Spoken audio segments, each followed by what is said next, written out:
There is a void in the watch market between $5,000 and $10,000 for a specific type of watch. Now, let me explain what that watch is and how this Bell & Ross BRX5 helps fill, that void.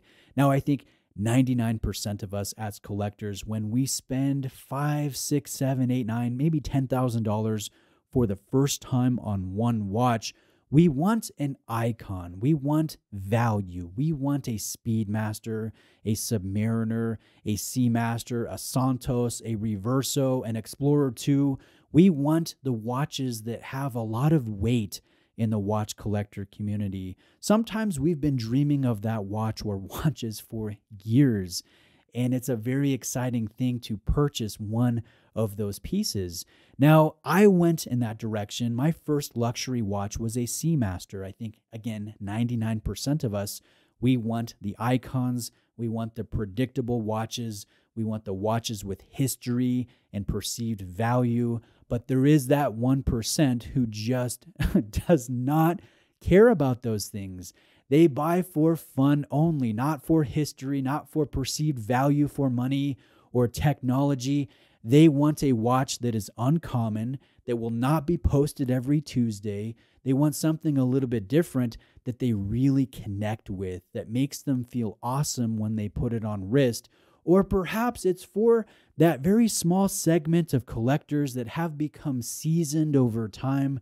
They've already experienced the Santos and the Speedy and, all of the awesome watches that we aspire to. And they're kind of bored with the predictable watches, and they want something not quite out there as a wild card piece, but something very different that helps fill a void in that market between $5,000 and $10,000. Something different. And this BRX5 Ice Blue, I think it definitely hits the mark there. This watch will have an integrated bracelet with phenomenal light play. Every time I do a wrist roll, I smile. There is a lot going on with the mostly brushed finish and the restrained use of high polishing. And then not only that, but just the overall style, the square style that's a little bit industrial, a little bit toolish, that is more than just a large BR05. I like the BR05. I've reviewed a few different BR05 models. This BRX5 is larger, more substantive, and you take a look at the case side, and there are partially hollowed out areas in the lugs, in the crown guards, and even in the grip found on your thread down signed crown. So yes, you have the design, you have the presence, you have the light play, but now you have the color play. This is an ice blue sunray dial. It's not quite turquoise, it's not quite faddish.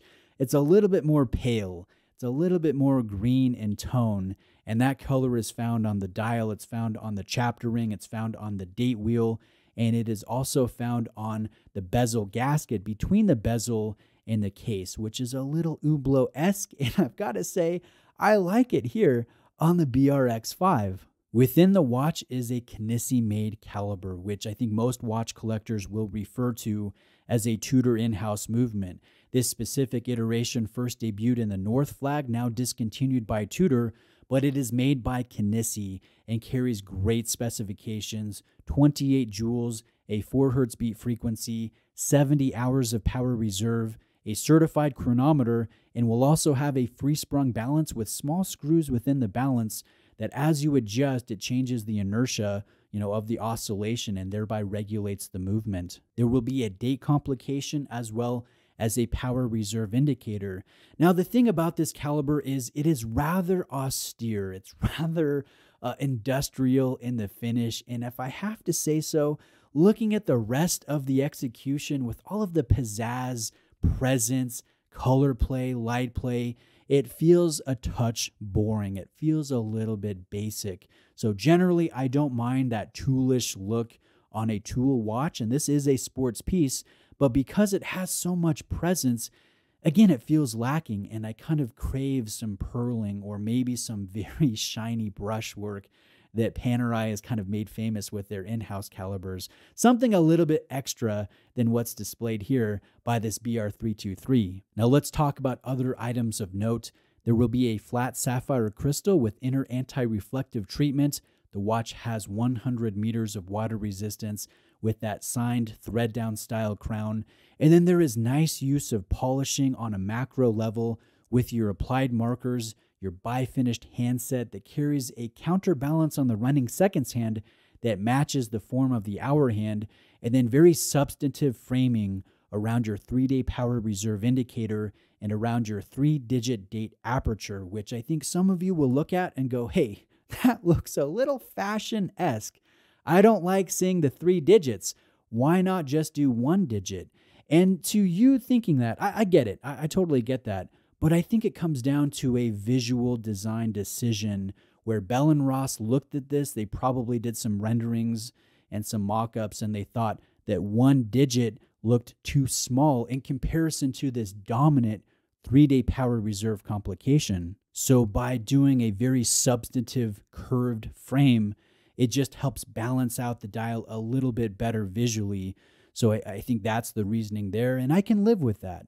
I think this watch, again, is not for everyone. It's a little bit of an acquired taste, but it has those small details that I appreciate, like the framing around the date, the color match date, the little bezel gasket, the hollowed out elements of the case crown guards and crown. I really like the fact that your bezel screws all align. They all point to the axis. They all point to the hand stack.